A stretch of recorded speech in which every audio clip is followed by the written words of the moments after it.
Nah, kalau sekarang nih, misal anak-anak muda mau ngeset ekonomi model akumulasi di dalam pertanian, satu, ya harus dapat tanah. Tanahnya. Nah, kalau bisa nggak usah bayar, harus digratiskan tanahnya, karena itu Hmm. kos yang paling tinggi. Belum COVID ya kalau nggak salah itu.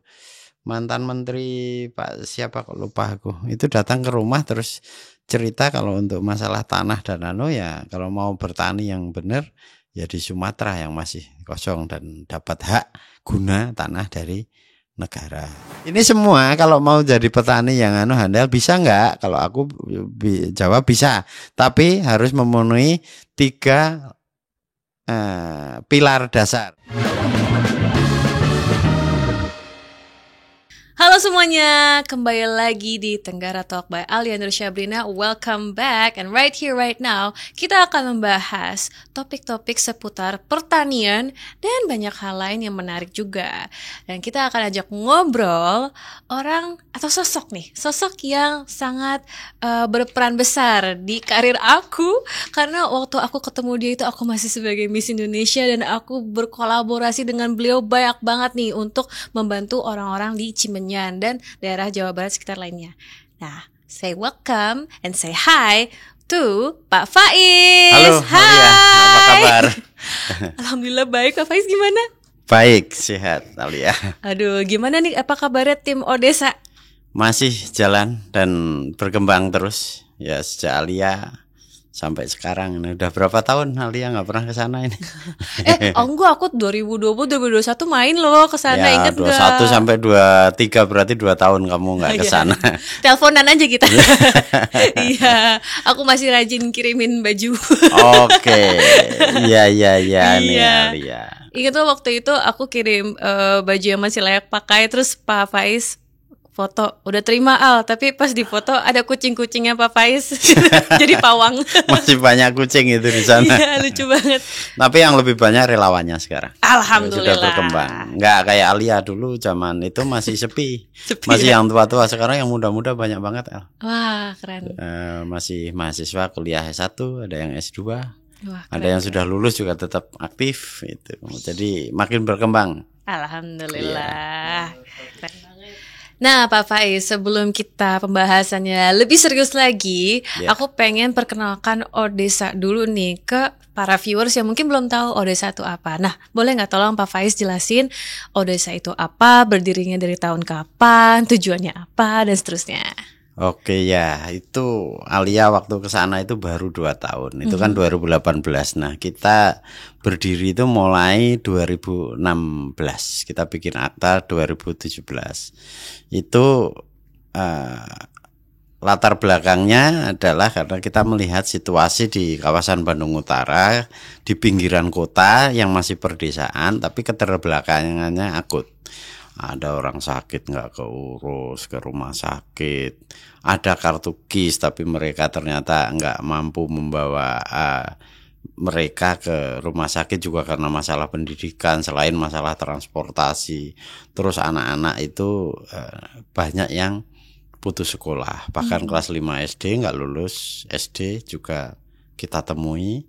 Ada yang masih hanya sampai SMP, nggak bisa SMA, dan masih jarang yang kuliah. Nah, dari situ kita membuat kesimpulan, karena dulu saya dan teman-teman ini sebagian juga wartawan ya, jadi sering belusukan masuk gitu. Nah, dari situ muncul inspirasi untuk membuat komunitas. Nah, kita mau kerja sosial kan waktu itu. Ya bagaimana kalau nanti ada orang transfer apa-apa harus punya rekening. Kalau rekening pribadi kan nggak enak. Udah kita dirikan serius organisasi, saya tanggung jawab untuk mengawal kesuksesannya itu. Nah, kita munculkan nama Odesa. Nah, itu sederhana. Satu, fokus kita ambil ke lokus desa.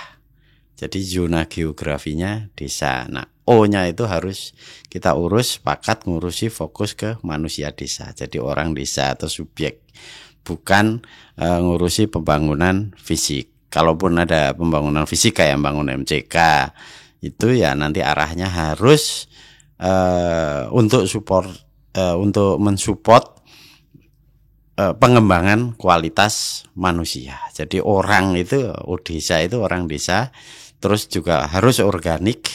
Maksudnya intelektual harus turun ke bawah, harus organik. Pertaniannya juga harus mengarah ke pertanian organik.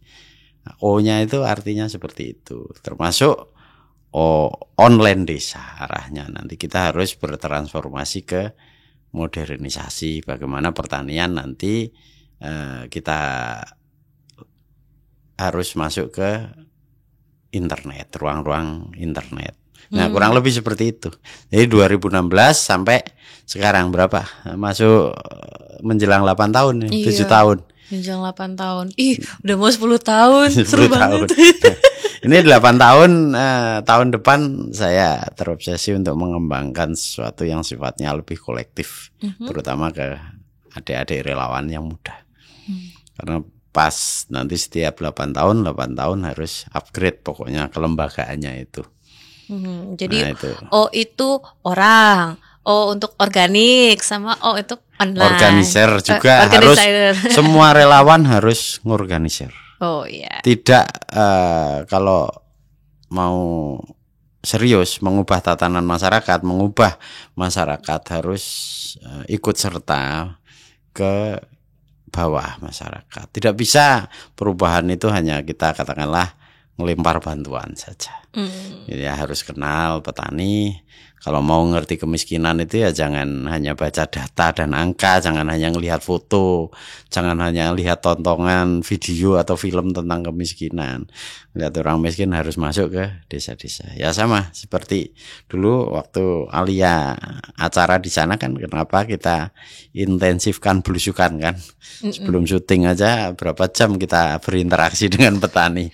Jadi kenal. Malah syutingnya tuh berapa minggu setelah aku datang ya, baru mulai syuting. Kayak kita bener-bener kenalan dan mesti tahu dulu masalah yang mana nih yang mau diatasi, karena masalahnya banyak ya. Iya, nah karena ini target kita, kenapa harus begitu? Karena empati. Untuk empati itu orang harus ngerti, tidak sekedar komunikasi, tidak sekedar informasi, tapi keterlibatan, menimbulkan rasa juga kan. Jadi ada emosi, sisi-sisi emosi untuk kemanusiaan itu bisa dijalankan, mau nggak mau harus kenal dekat. Hitam putihnya harus dipahami semuanya. Iya, gitu. Aku ingat waktu itu bahkan gara-gara belusukan itu aku jadi tahu ada beberapa keluarga yang kalau mau menggunakan air aja tuh harus nunggu hujan dulu. Padahal ini kan di Bandung ya, di Jawa Barat. Masa harus nunggu hujan dulu, terus begini dulu. Ya ampun, kasihan banget. Makanya abis itu kan bikin sumber air kan. Tapi padahal kan itu dari ya sumber air yang emang ada di situ kan deket ya. Tapi karena nggak ada fasilitasnya, jadinya harus dikasih pipanya dulu, dikasih kerannya dulu. Lahirnya Odesa itu karena ada masalah-masalah yang waktu, karena saya dulu waktu di kota nggak kebayang kok ada masalah seperti itu. Nah, kamu kan juga kuliah di Unpar kan? Iya, di Unpar. Itu kalau jalan sekitar 5-7 km itu realitasnya sudah berbeda dengan perkotaan masyarakatnya. Kok itu ada pohon beringin, ada bukit, mestinya kan subur banyak air. Ya benar ada sumber air, tapi sumber airnya ngalir ke kota. Nah, orang yang dekat situ nggak dapat air. Nah, Odesa itu lahir salah satunya karena ada anomali-anomali, ada karena keanehan dan ya ironi yang seperti itu. Bisa gitu loh. Nah, ini artinya kita butuh spesifik, kerja kita harus belusukannya serius. Pendekatan pakai ilmu sosialnya pakai etnografi. Jadi kita harus terjun ke masyarakat. Nah, itu watak Odesa itu adalah watak yang berorganisasinya selalu dengan menemukan basis yang objektif sebelum kita mengambil solusi. Sehingga solusinya praktis, tepat sasaran, tidak ngawur, tidak pakai asumsi orang nggak sekolah, lalu disimpulkan karena nggak punya biaya, terus tiba-tiba biayanya malah buat beli handphone, belum tentu karena masalah itu. Ya orang nggak sekolah karena bapaknya karena nggak bisa dampingi, nggak bisa ngatur anaknya, padahal dia mampu juga banyak gitu.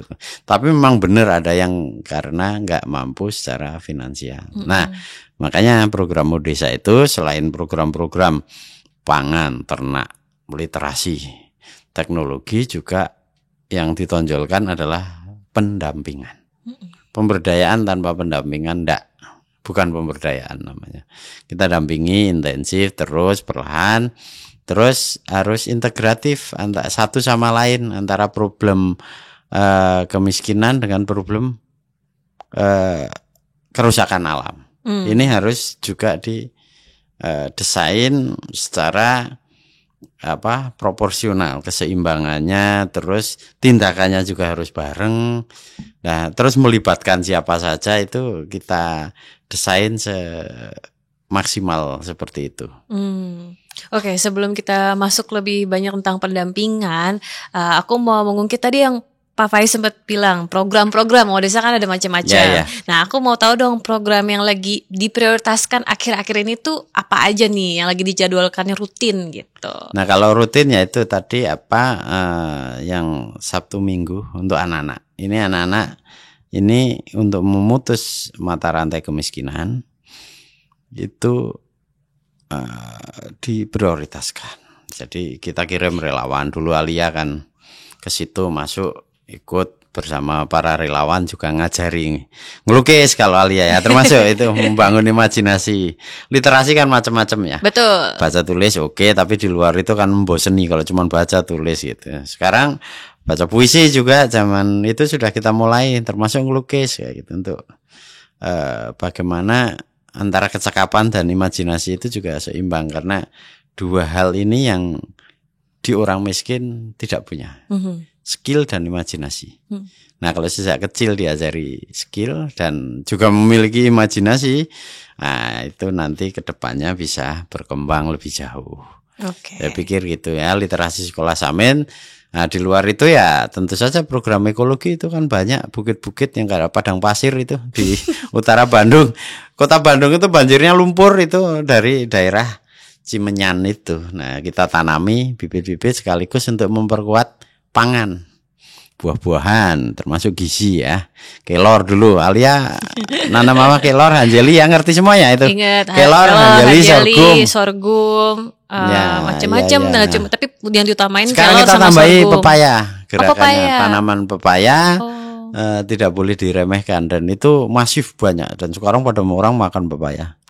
Kenapa alasannya kayak gitu? Karena kita menemukan fakta lagi, orang desa itu nggak pernah makan buah, sangat jarang. Yang makan buah itu kan hanya orang kota dan pedagang buah kan di pinggir-pinggir jalan, dan kebanyakan yang beli pasti yang pakai mobil.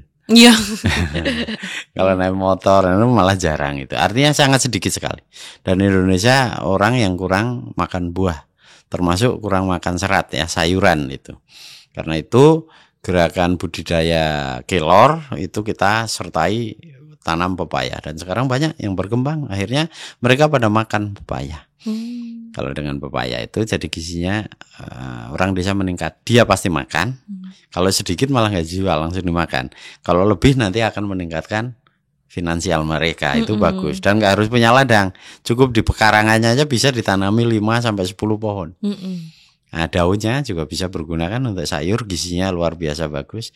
Ini kambingnya, sapinya ikut dapat gizi juga. Termasuk ikannya, untuk pakan ikan kan bagus. Nah, secara ekologi yang lain juga dengan pohon pepaya, ya oksigen lumayan lah dapat kalau banyak gitu yang ditanam kan. Nah, tidak harus semua pohon beringin yang rimbun-rimbun atau pohon bambu, tapi dengan pohon pepaya juga masyarakat di sekitarnya akan tumbuh berkembang baik dalam gizi maupun dalam hal pencegahan erosi gitu Al. Nah, untuk program Desa sendiri akhir-akhir ini yang lagi diprioritaskan untuk memiliki jadwal rutin tuh programnya apa? Kalau programnya pakemnya seperti zaman Alia dulu waktu masih di sana, sama konsentrasinya kan di dua hal utama, yaitu mengatasi kemiskinan dan juga mengatasi kerusakan alam, itu konsennya ke situ. Nah, adapun program yang paling utama dan itu harus rutin, ya literasi mau nggak mau, penyebaran ilmu pengetahuan terutama ke anak-anak petani, yaitu sekolah Sabtu Minggu, sekolah Samin. Alia kan ngerti dulu. Itu sekarang dulu zaman Alia berapa kampung itu, paling 4-5 ya. Sekarang ada kali kalau 12 atau 15-an, dan nanti akan kita perluas lagi jam. Nah, itu yang rutin. Kalau sanitasi ya pas musim kemarau sambil membibit sekarang kalau musim kemarau. Tapi kalau ini menjelang musim hujan lagi, nanti kita aksi tanam lagi. Dan sekarang tani pekarangan yang dulu Alia pernah garap seperti itu jalan. Banyak orang yang mendaftar diri ikut. Kalau dulu kan disuruh-suruh susah. Iya. Karena sekarang udah ngeliat. Sekarang malah pada minta. Jadi kita kekurangan menyediakan supporting awalnya itu. Misal seperti benih, bibit, kurang modal kita jadi. Karena saking banyaknya. Iya. Jadi karena dulu nggak ngerti, jadi ngerti. Setelah ngerti merasakan. Nah, setelah merasakan ketagihan. Nah, setelah ketagihan kecanduan. Iya ya, dulu beda banget tuh tahun 2018 tuh ya. Diajakin buat ikut tani pekarangan, belajar nanam sorghum, itu tuh pada males-malesan. Ya minta dibayar. Kalau sekarang enggak. Sekarang pada minta bibit, dikasih pengarahan sedikit, jalan. Los. Ya, dan hasil panen pun kita nggak bisa ngurus, mereka bisa ngurus sendiri. Keren. Nah, makanya kamu harus ke sana nanti. Next time. Waktu itu gara-gara ada ceritanya kan udah panen berapa ton gitu ya, langsung pada, wih apa tuh mau juga dong ya. Lucu-lucu. Nah, aku ikut senang banyak progresnya nih setelah aku benar-benar di lapangan tahun 2018 kan. Setelah itu kan aku ikut bantunya nggak sering di lapangan, tapi ya sekali-sekali mampir pas Idul Adha. Saya sekali mampir pas apa gitu. Nah, besok ke sana bawa sapi kamu. Bawa sapi. Oke. Nah, Pak Faiz, kalau di Odesa sendiri kan aku diajarin waktu itu kegiatannya tuh dari 4 pilar ya, yaitu pangan, ternak, literasi, dan teknologi. Nah, kenapa memilih 4 pilar itu, dan kira-kira dari Odesa sendiri formulasi strategi apa aja yang digunakan untuk memastikan 4 pilar tersebut tuh benar-benar ada di kegiatannya? Itu 4 hal itu saya pernah baca dari literatur sejarah, dan itu merupakan prasyarat manakala kita menginginkan kemajuan, menginginkan peradaban, maka tolak ukurnya itu ada di 4. Budidaya pangan itu harus kuat. Kalau budidaya pangannya nggak bagus, nggak kuat, nah agriculture-nya lemah, itu pasti masyarakat rapuh. Yang kedua, ternak. Nah, ternak ini kaitannya dengan satwa, bukan hanya mendomestifikasi hewan daging, hewan buruan ke kandang, tapi bagaimana di ruang lingkup pertanian itu juga satwanya itu terkelola secara baik, bisa hidup berdampingan, jangan ada yang saling mengalahkan antara manusia dengan satwa. Karena itu nantinya pertanian itu juga harus bisa menstimulus perkembangan atau eksistensi daripada satwa, karena itu berguna untuk pupuk akan mendorong pertumbuhan yang lebih cepat dan lebih masif tanaman, dan tanaman akan menghasilkan oksigen, dan selain itu tanaman juga akan dikonsumsi manusia. Hasil panennya yang macam-macam akan memperkuat kultur masyarakat. Nah, yang selanjutnya, kalau satwa dan pangannya bagus, maka ingin lebih maju lagi, literasinya atau ilmu pengetahuannya harus tangguh. Nah, kalau ilmu pengetahuan sudah tangguh untuk mengawal pangan dan satwa atau ekologinya, ekosistemnya juga, itu harus ditingkatkan teknologi. Nah, bangsa-bangsa yang maju, yang hebat, yang kuat itu selalu memiliki 4 kekuatan ini.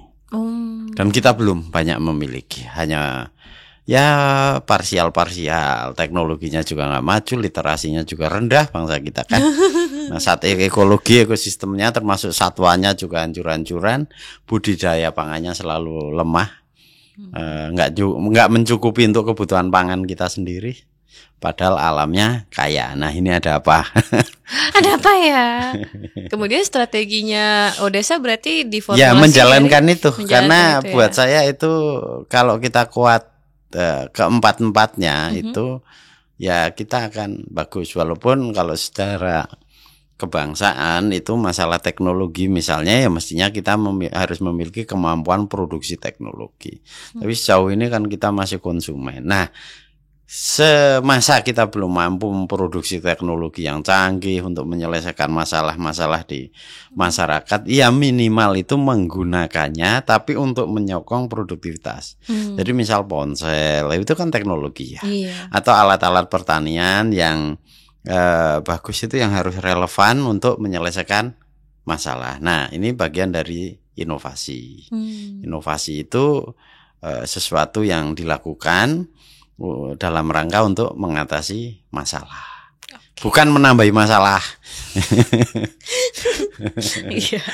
Oh, makanya juga kenapa tetap rutin ya dari dulu sampai sekarang untuk menjalankan program Samin ya, Sekolah Sabtu Minggu, karena itu bagian dari pilar literasi kan. Iya, dan itu dibangun di atas keyakinan. Iya. Lebih tangguh lagi itu kalau kita jadikan ideologi. Jadi nggak usah ke sana, nggak usah kemari, perhatikan pangannya, pangan rumah tangga yang lemah harus diperkuat. Nah, kita itu semua lemah. Kita bekerja aja juga semuanya konsentrasi konsumsi rumah tangga kan, untuk pangan yang paling utama kan. Lalu untuk literasi nyekolahin anak gitu kan. Iya. Harus kuliah, harus itu bagian dari itu. Kalau ini seimbang kuat, ya bagus. Makanya literasi yang paling utama. Mereka masih punya tanah kecil sejengkal, literasinya bagus, meningkat produktivitas sayuran, misal kayak tani pekarangan. Walaupun orang-orang miskin itu nggak punya tanah yang luas, tapi kalau 2 meter tanah saja itu diurus, nyatanya lumayan bisa menghemat belanja dapur. Iya. Nah, syukur nanti bisa makin kreatif ya, bisa jadi dapat sampai selevel UMR lah, nggak miskin banget gitu. Kalau sekarang kan parah banget itu kemiskinannya, 500.000 per bulan. Nah, itu cukup buat kamu berapa hari itu 500.000? Aku bisa cukup-cukupin 2 minggu. Bohong kamu Aku sehari nggak 500.000. Kan pulang pergi naik kereta, terus habis itu makan yang di rumah, ya kan? Ya, tapi intinya kamu kebayang nggak seandainya satu keluarga isinya 4 orang. Oh ya, kalau 4 orang Terus 400.000 atau Nggak 500.000 pendapatannya. Oh, susah. Itu kan menimbulkan pertanyaan hidupnya bagaimana kan?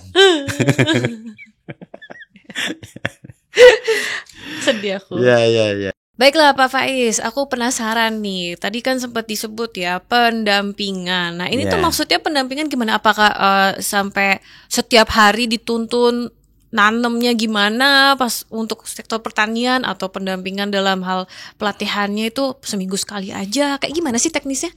Intinya itu kan model pendidikan sebenarnya yang terbaik itu ya melalui pendampingan. Fasilitator itu harus bekerja memberikan kesempatan kepada si pelaku untuk memahami langkah-langkah apa dari A sampai Z, atau dari angka 1 sampai angka yang ditentukan untuk benar-benar bisa itu dilaksanakan. Nah, itulah namanya pendampingan. Jadi pelatihan yang terbaik itu ya kalau dengan didampingi. Nah, misal petani mau nanam apa? Oke. Maunya ini. Oh, kok kurang bagus tanamannya. Nah, kita dampingi, kita edukasi itu loh. Tapi ada petani juga yang satu, nanam ini. Wah, kok bagus idenya. Nah, kita langsung support. Misal saya Pak kepengen nanam anjeli. Nah, waktu itu ada yang minta kayak gitu. Aku belikin bibit. Tapi yang kelor karena nggak pada ngerti, kelor harus ditanam. Nah, kan susah karena harus karena ini sangat penting karena kita yakin untuk perbaikan gizi. Ya, setelah kita dampingi dengan berbagai pendekatan, kita subsidi bibitnya, kita ajak dia makan juga, kita ajak tahu cara ngolahnya, konsumsi, dan sampai tahap membuktikan bahwa kelor itu benar-benar bermanfaat buat mereka. Mereka sekarang ribuan yang ikut nanam kelor. Dulu orang nggak mau tahu tentang kelor moringa apa-apa itu nggak ngerti. Lebih enak menjelaskan ke orang kota.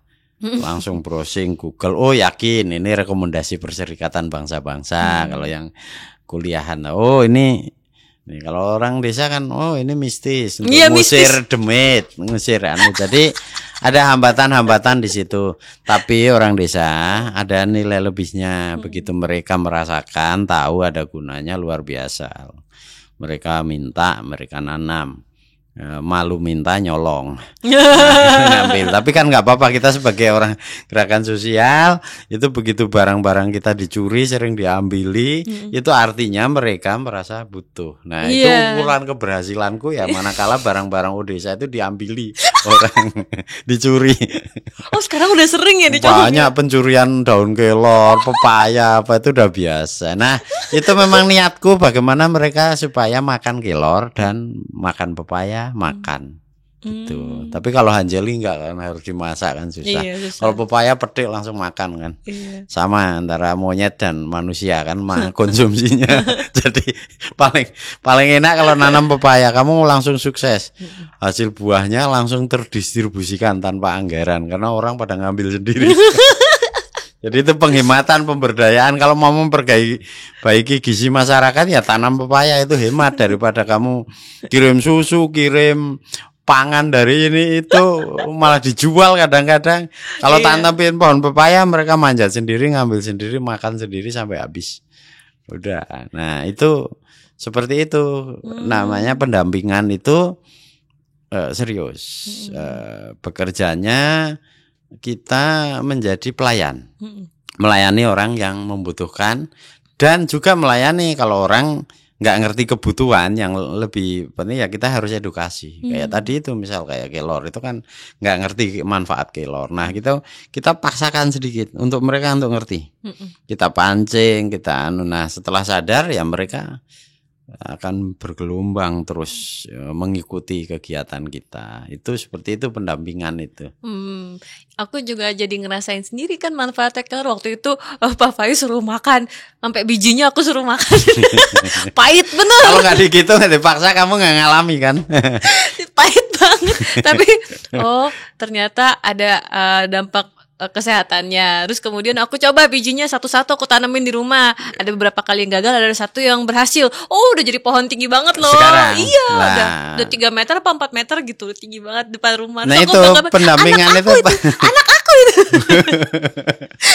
Hidup ya, bisa. Bisa dong. Berarti kamu bisa nanam kalau gitu. Artinya kan nggak susah kan, asal dipraktek. Nah, yang penting terlibat. Nah, pendampingan itu maksudnya ya begitu. Jangan kalau ngelatih petani lagi yang sifatnya itu nanam pohon, kayak ternak, kayak yang sifatnya perawatan lama, itu hanya sekali seminar diceramai terus ditinggal pergi, ya jangan begitu, harus intensif. Dan pendampingan itu menghasilkan sesuatu yang berkualitas.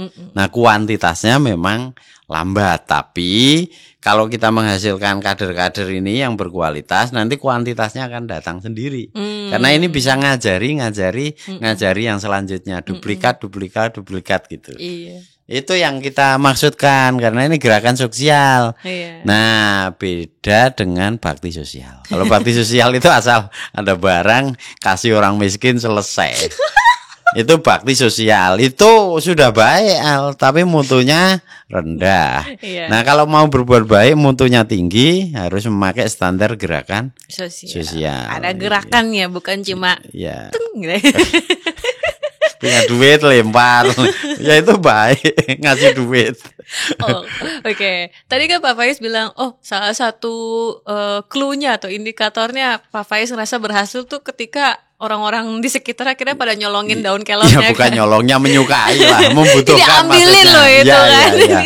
Itu kalau soal nyolong itu karena mereka nggak komunikasi, lebih baik jadi maling daripada ngomong. Karena malu alasannya kenapa ngambil. Mbak yang ngomong malu kok Pak, paling nyolong nggak malu. Ya. Kalau gitu untuk lebih konkretnya indikatornya apa? Indikator keberhasilannya. Mungkin apakah dalam bentuk panennya diukur udah berapa ton gitu. Kalau di dalam gerakan sosial itu indikator-indikator seperti itu sangat relatif, tapi semuanya asal ya ukurannya itu gini. Proses dari tidak tahu menjadi tahu, dari tidak mau menjadi mau, dari 2 menjadi 3. Nah, seterusnya seperti itu. Jadi tidak perlu diukur secara hitungan. Matematikanya bukan sekedar matematika 1 tambah 1 sama dengan 4. Karena ini bisa dari kita selagi bertindak sekali, tapi nanti dampaknya bisa berantai kemana-mana. Nah, termasuk kelor itu. Dampaknya bukan hanya di Cemenyan, di website sering dibaca banyak orang, terus terinspirasi bagaimana orang mau mengatasi gizi ya pakai kelor gitu loh. Bukan beli susu di mana atau apa dengan anggaran yang lebih hemat, tapi dapat protein, dapat gizi yang cukup gitu kan. Nah itu kan menimbulkan inspirasi juga. Misal orang-orang dengan menanam kelor itu dia juga erosinya teratasi di ladang-ladang. Nah seperti itu. Jadi ukuran keberhasilannya ya selagi itu menuju kepada proses-proses peningkatan atau kemajuan gitu. Sederhana. Dan ini nggak perlu dikhawatirin, nggak perlu juga punya target-target yang terlalu ambisius ya, karena kan toh juga Odessa kan emang tinggal bareng sama mereka ini, ketemu langsung setiap hari, jadi bisa dipantau terus. Oh iya, ya kan? iya. Ya, itu kelebihan dari gerakan model pendampingan. Seperti itu. Dan ukurannya yang paling gampang apakah itu berhasil atau tidak itu seandainya kita bubarkan gerakan ini terus masyarakat akan rugi enggak? Pasti mereka merasa rugi. Mereka masih ngarep, masih dapat. Dan kita kan makin lama kan buktinya banyak orang yang datang. Iya. Kalau dulu kan kita datangi terus, sekarang tiap minggu itu ada banyak petani-petani yang mulai minta bibit. Nah, musim hujan kayak gini makin banyak. Tiba-tiba orang datang, Pak, masih ada bibit enggak? Padahal bilang dulu minta ampun. dulu susah banget. Dulu disuruh nggak mau nanam buat apa? Sekarang udah minta. Buat apa nanam ya? Itu daripada tanahnya kosong. Bagus. Tapi dirawat ya. Itu keberhasilan yang paling luar biasa. Tadinya orang tidak sadar menanam, jadi nanam dan nggak usah kita suruh mereka nyari. Dan ada juga yang lebih hebat karena Odessa kekurangan bibit, mereka sampai beli sendiri. Itu sudah mulai banyak yang karena kepingin itu, dan ketika kita nggak bisa melayani juga, toh akhirnya mereka melayani diri sendiri, nyari bibit di mana, di Majalengka, di daerah lain lah pokoknya, dan mereka nanam. Nah itu seperti itu gerakan sosial itu asiknya. Kalau hambatannya sendiri apa nih Pak? Kalau sekarang ya, kalau dulu kan mungkin kita udah sama-sama ngalamin gimana dapat penolakan, terus dikirain kayak apaan ngapain nggak dapat duit langsung gitu. Kalau sekarang hambatannya apa? Hambatannya itu ya sebenarnya sama dalam hal apapun ya, kayak kita ngurus perusahaan, ngurusi masyarakat itu ada dari internal sekaligus ada juga yang dari eksternal. Nah kalau saya sih membuat simpel, hambatannya manakala kita nggak menciptakan inovasi atau terobosan-terobosan baru yang untuk internal organisasi ini. Makanya di Odessa tidak hanya para relawan ini sekedar untuk melayani literasi saja, tapi dia harus masuk ke hutan. Ini besok kita mau ke hutan, memahami hutan, harus belajar jurnalistik, harus belajar, bahkan sering saya suruh anak-anak relawan ini ke para pelukis, nah, supaya mengerti, mereka supaya ngasah kepekaan, menyukai seni ya. Hidup kalau nggak pakai seni kan nanti rendah rendah mutu pikirnya juga.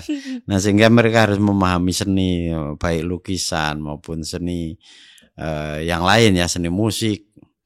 Nah itu seperti itu. Jadi kalau saya sih orang harus mengambil selain intensif itu juga harus kreatif supaya mereka nyaman, variatif, kegiatannya beragam, terus semangat terus perkawanan di antara para relawan. Itu tantangan yang menurut saya sudah bisa diatasi. Jadi tidak selalu juga ditingkatkan honornya atau itu enggak.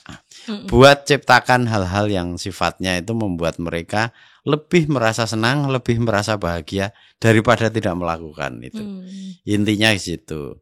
Nah, kalau di kalangan petani sih saya bisa anggap itu tidak problem karena sejak awal memang saya mau mengatasi problem. Jadi kalau problem itu kan sesuatu yang datang dan kita tuh dibuat kaget terus dibuat kita bingung. Nah, kalau saya itu kalian udah ngerti orang miskin yang buta huruf nggak punya air, makan kurang kayak gitu, apa masih kita akan anggap problem? Kan dia yang problem. Ya kita jangan ikut-ikutan problem dong. Ini solusinya apa? Satu, sabar. Sabar tapi bekerja terus. Mau apa dulu? Ya bisa soal pangannya, bisa soal pekerjaannya, bisa sekaligus ilmunya, atau bisa ketiga-tiganya. Kadang-kadang kalau ini belum bisa mentok ya tarik dulu, tapi nanti kita kembali dengan cara yang lain. Orang tuanya nggak bisa diurus, nggak bisa diatur, anaknya kan yang kita sekolahin di lain tempat apa. Ya itu selalu ada kesulitan tapi sekaligus selalu ada jalan keluar.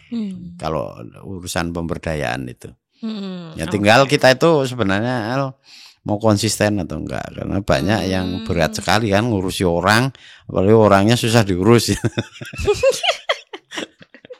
Kalau nggak punya kesabaran ya, tapi kalau mau sabar ya gampang sebenarnya.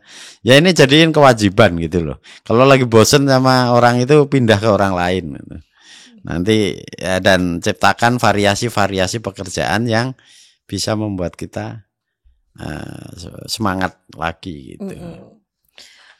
Nah, berarti selain pendampingan ini kan juga enggak cuma tentang pertanian dan juga tentang literasi ya. Seingat aku juga Pak Faiz dan Odesa itu punya banyak program yang contohnya menggalang dana untuk membangun MCK. Karena kan sanitasi penting kan. Selain menjadi sumber air juga mereka harus pastiin dong mereka higienis terus hidupnya biar terhindar dari berbagai penyakit itu. Ya kan nggak jorok. Nah kalau pangannya bagus tapi WC-nya gitu digerogoti gizinya, makanannya kayak gitu kan sama aja. Sama aja, iya. Terus akhir-akhir ini gimana? Ya itu filantropi ya yang kita tegakkan ya. Kita disebut itu semakin banyak ya, tapi kalau disebut semakin kurang ya iya, karena apa? Antara banyaknya orang yang berfilantropi lewat desa, entah kemitraan secara individu atau organisasi itu, tapi kan kita masih punya gurita problem. Misalnya nih orang berdonasi bibit itu baru dapat berapa, katakanlah rekap yang saya ingat saja beberapa tahun itu ada 200 juta untuk bibit gitu ya. Tapi kebutuhan kita itu sekitar 8 miliar untuk pengadaan bibit. Nah, sampai sekarang belum tercapai. Atau katakanlah kita hitung itu bibit yang kita tanam itu sampai sekarang itu, kemarin Hamid ngitung itu direkap kalau total semua entah hidup semua atau tidak, tapi paling tidak 80% hidup itu sudah hampir 800.000, mendekati 1 juta. Tapi kebutuhan bibit yang bisa kita salurkan ke petani itu sebenarnya kan 10 juta. Jadi ini 10% aja belum. Nah seperti itu. Nah, itu amal-amal. Terus bangun toilet sejak awal itu saya belusukan dan saya menghitung lokasi-lokasi di perbukitan itu berapa lokasi yang perlu dibangunkan MCK komunal. 150 baru terbangun 45. Zaman Alia itu paling baru 10 baru 12 dikit banget ya ampun. Nah sekarang 40 tapi itu lambat menurutmu. Makanya kamu nyari duit sana yang banyak. Iya. Kalau 1 miliar dapat sekian MCK gitu, kita bisa memberesi sanitasi buruk gitu. Doain aku kaya raya ya, nanti aku terus mau bikin MCK sama Desa. Ayo menuju Alia kaya raya. Iya, jadi salah satu problem juga ya untuk mencari Ya kalau dananya nunggu ya. kamu kaya repot cari. Ya kalau beramal itu Doain dong. jangan nunggu kaya terus baru berbuat baik. Ya sekarang bisa. Masalahnya kadang juga saya nggak nyampe Jangan itu UMR pakai nih. duit. Oh, enggak, bohong. Enggak, jangan gitu. Ada juga masa-masa Enggak, kelam tapi saya. kalau gerakan sosial itu ya enggak bisa mengandalkan duit kita sendiri. Itu namanya bukan gerakan sosial. Bener. Itu gerakan pribadional. Maksudnya kita melibatkan, ngajak orang bareng yang visinya bareng, sepakat bareng, saling percaya dalam sebuah target. Nah, kita buktikan dengan kerjasama itu kita bisa mengubah keadaan secara bersama-sama begitu. Iya.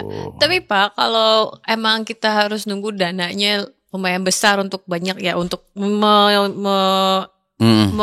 mengatasi gurita problem itu, berarti cara Pak Faiz dan kawan-kawan di Odesa memastikan program-programnya tetap berkelanjutan dan tetap jalan itu gimana ya? Karena kan belum tentu dana akan ada terus. Bisa aja suatu hari dananya lagi nggak ada nih, lagi kering banget gitu. Terus berkelanjutannya gimana? Nah itu kan kebanyakan NGO yang sifatnya berbasis funding ketergantungannya. Kalau di kita kan enggak. Ini kan pengurus desa saja tidak ada gaji. Relawan saja kita kasih transport saja secukupnya lah. Hampir semua juga makanan-makanan yang dikonsumsi relawan, makanan di desa yang kita ambil dari pertanian segitu. Dan itu penghematan dan itu lebih bagus. Nah, caranya seperti itu. Misal manajemennya tidak harus pakai pendekatan pakai uang terus. Nah, bagaimana kalau target 150 butuh sekian miliar, katakanlah 4 miliar kalau nggak salah itu hitungannya toilet itu, tapi belum tercapai.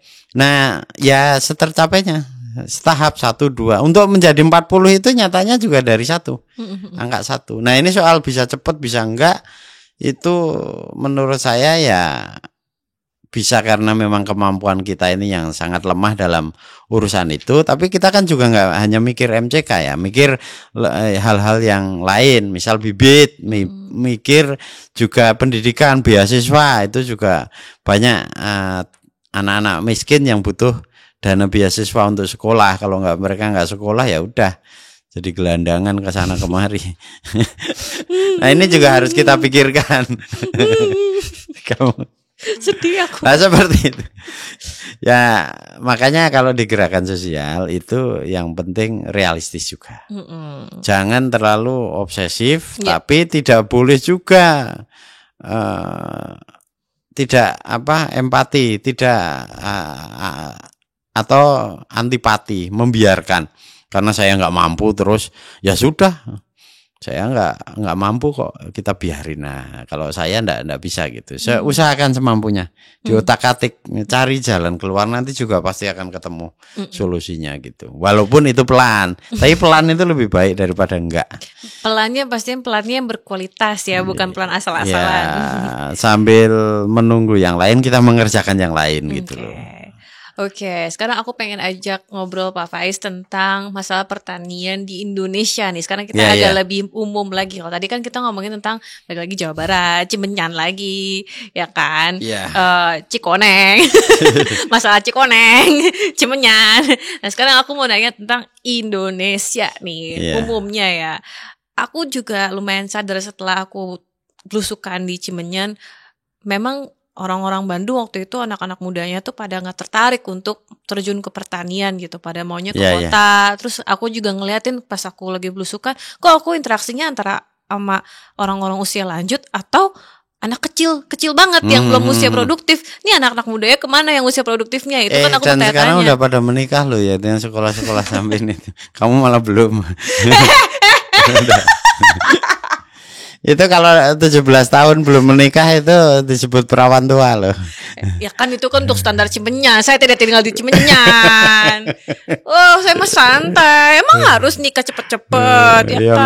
Harus. Bentar, jadi off topic. Kok jadi bahas ini jodoh saya? Enggak, maksud saya gini, kan anak mudanya tuh kan aku sendiri ngelihat di Cimenyan tuh kan pada kurang tertarik untuk aktif di pertanian, dan ternyata itu terrefleksi nggak cuma di Cimenyan, tapi di seluruh Indonesia nih. Iya, Berdasarkan iya. data dari Litbang Kompas pada 14 Januari 2023 ya, awal tahun ini, hanya 10% petani Indonesia itu ada di bawah 30 tahun nih usianya, dan mayoritas tuh berusia 40 sampai 60 tahun. Ini anak-anak mudanya kemana? Ya, justru kalau tertarik dengan pertanian, apalagi pertanian yang seperti ini di Indonesia, yang seperti ini dan itu di Indonesia ini, itu juga aneh. Masa mana ada orang kamu minat apa kamu kok nggak tertarik sama api neraka gitu? Kok nanyanya gitu? Loh iya sama, pertanian di kita itu neraka, disiksa, bakar punggungnya, siang hari nggak dapat duit, nggak, ini fakta sejak kecil. Aku hidup di keluarga pertanian juga, tapi nggak separah-parah yang di Bandung memang ya.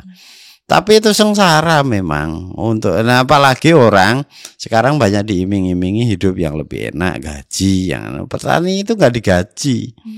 Nah dengan modal seperti itu, tanah sepetak, iya kalau ada, itu buruh tani semua melakukan itu karena keterpaksaan untuk survive kan, bukan karena keinginan. Nah ada orang yang bisa lepas dari jerat pertanian, ngapain ke pertanian? Jadi Nah, mikirnya terus masih gitu iya ini kita batasi topiknya ke situ. Kalau apakah orang kok tidak tertarik ke pertanian atau ada yang bilang senang bertani, ya bertani macam apa saya tanya gitu loh. Kalau dibakar punggungnya kayak gitu, menyangkul di puncak bukit, enggak ada hasilnya, upahnya hanya 75.000, ya itu pun sebulan nggak kerja penuh, cuman 11 hari kan rata-rata, mau gitu menjalankan seperti itu, jadi buruh tani ya. Mending kan jadi buruh PT apa gitu kan, jelas ada standar UMR-nya juga. Kalau buruh tani kan 45.000 bisa 70.000, bisa Senin sampai Kamis kerja, Jumat Sabtu Minggu udah nggak kerja gitu loh. Jadi memang menurut Pak Faiz dan menurut pandangan ya wajar, dan jangan tertarik wajar, untuk ya? jadi petani seperti petani Indonesia yang ini. Ya kalau kayak jadi petani di Belanda atau di Israel, beda. ya lain urusan, mungkin dengan cara itu ya bisa. Nah, terus pertanyaannya apa? Kalau orang nggak tertarik jadi petani, kamu mau ngamuk-ngamuk sama orang yang nggak tertarik? Siapa yang mau ngamuk, capek. Mau nyalain siapa? Ya, lebih ke penasaran aja nih kayak gimana ya mulai memberi solusinya gitu. Apakah mulai dari memberikan taraf hidup yang lebih sesuai untuk para petani, atau gimana ya caranya? Ya, itu problem ekonomi. Satu sisi itu harus fokus kita persoalkan, memang harus serius problematisasinya, itu harus ke masalah ekonomi. Walaupun masalah hidup itu tidak sekedar ekonomi, tapi ekonomi kita ini, apalagi buruh tani itu kan ngeri. Itu kan kamu cuman bicara angka jumlah berapa orang yang meninggalkan dunia pertanian, dan yang lebih parah lagi penghasilan. Iya. Petani di Indonesia itu 72% lebih itu mayoritas hanya 5,2 juta kalau 5 juta per bulan itu oke lah. Ini per tahun.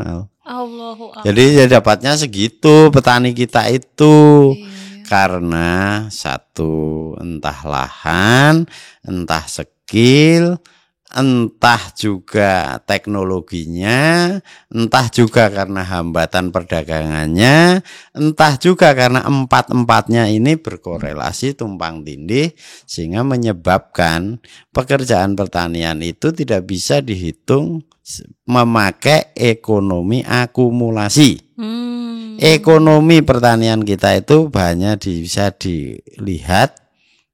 Mengapa mereka bertahan itu karena untuk survive. Jadi kalau pemberdayaan pertanian menuju ekonomi akumulasi itu harus dilihat dulu kondisi survival mereka gitu. Itulah kenapa kalau pemberdayaan dari pemerintah atau apa-apa banyak yang gagal, karena menerapkan standar ekonomi akumulasi. Ekonomi akumulasi itu 1 + 1 sama dengan 2 gitu loh. Bukan asal jalan, entah pendapatannya berapa, daripada nggak kerja mati, Daripada nganggur nggak dapat duit, mending bekerja sekalipun duitnya sedikit gitu loh. Tapi kalau ekonomi akumulasi kan pakai sains matematika. Kalau modalnya sekian persen, maka besok harus dapat sekian persen. Nah, kredit muncul, bank kredit ngutang sekian, sebulan harus bayar. Lah lucu, petani kita itu panennya 3 bulan, kredit banknya sebulan. 1 bulan, nggak masuk akal juga. Bingung gitu. Ya. Itu ekonomi akumulasi yang dimasuk ke ekonomi survive, model asal bertahan gitu. Nah, ini yang harus diusahakan. Makanya lagi-lagi yang seperti itu butuh pendampingan supaya meningkat dulu. Pendampingannya ke arah kebiasaan, tradisi. Ekonomi itu juga tidak bisa hanya mengandalkan skill, kecakapan, tapi kebiasaan. Kamu ngelukis kan? Lukis itu selain skill, ya kalau skill apa-apa, kursus apa-apa bisa lah. Tapi kalau lebih menjamin kalau itu pembiasaan kan? Iya benar. Ya nulis. Nah, berekonomi itu juga karena kebiasaan, dan banyak orang yang bisa berhasil dan lebih kokoh itu karena kebiasaan. Dibilang ilmunya dari mana, bapak kuliah dari mana kok ekonominya bagus gitu loh. Ngitung, itu pedagang-pedagang itu kan itu enggak sekolah, mungkin dia satu sisi buta huruf, pedagang di pasar itu yang angkatan nenek-nenek sekarang itu. Dia canggih kalau ngitung itu hitungan lebih cepat dari kalkulator. Karena udah terbiasa. Ya karena kebiasaan yang lama. Baik, berarti kalau aku simpulkan mungkin anak-anak muda akan lebih minat untuk berada di dunia pertanian kalau memang pekerjaan sebagai petani itu terlihat menjanjikan dan juga bisa apa ya, bisa aman hidupnya loh gitu. Ya. Ya kan sengaja UMR gitu. Ya. Minimal kalau memang mau jadi petani ya harus berani, serius. Sama kok sebenarnya kalau kita mau sukses di pertanian atau di usaha yang lain. Jadi kita bicara usaha loh, bukan perkaryawanan, bukan pergajian. Kalau petani yang sesungguhnya petani itu kan mentalnya juga wirausaha. Yeah. Nah, tapi kalau petani yang dulu sudah memiliki tanah nggak beli, terus mau warisan, terus tinggal meningkatkan skill dan terus menjalankan, itu kan bukan usaha akumulasi. Nah, kalau sekarang nih misalnya anak muda mau ngeset ekonomi model akumulasi di dalam pertanian, satu ya harus dapat tanahnya. Nah, kalau bisa nggak usah bayar, harus digratiskan tanahnya karena itu kos yang paling tinggi. Nggak masuk akal kalau tanah 1 meter harganya 500.000 aja. Beli tanah untuk pertanian itu baliknya mau kapan gitu loh. Itu baru tanah, belum modal yang lain. Karena itu tanah yang paling masuk akal kemarin sebelum COVID ya kalau nggak salah, itu mantan menteri Pak siapa kok lupa aku, itu datang ke rumah terus cerita kalau untuk masalah tanah dan ya kalau mau bertani yang benar ya di Sumatera yang masih kosong dan dapat hak guna tanah dari negara itu, atau kalau mau beli tapi dengan catatan ya 10-an ribu lah per meter gitu. Nah, kan nggak ada tanah di Pulau Jawa harga segitu. Iya, nggak ada. Sekarang ada yang murah-murah di daerah Cilacap, pedalaman aja juga nggak ada bisa semurah itu.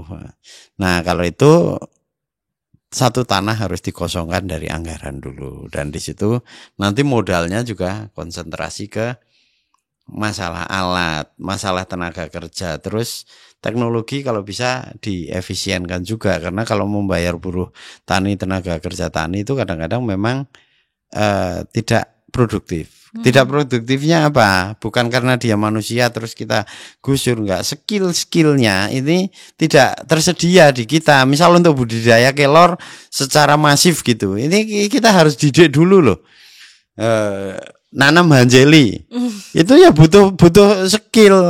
Semua ekonomi akumulasi mensyaratkan skill. Yang kedua ya karakter juga. Karyawan kan juga harus berkarakter kan. Kalau datangnya sering telat walaupun pinter kan lama-lama juga dipecat kan. Kalau nggak disiplin. Nah, ini semua kalau mau jadi petani yang handal bisa nggak? Kalau aku jawab bisa, tapi harus memenuhi 3 pilar dasar, ya ilmu, ya skill, ya cakap, yang kedua karakter. Ini mutlak kok diperlakukan untuk usaha apapun.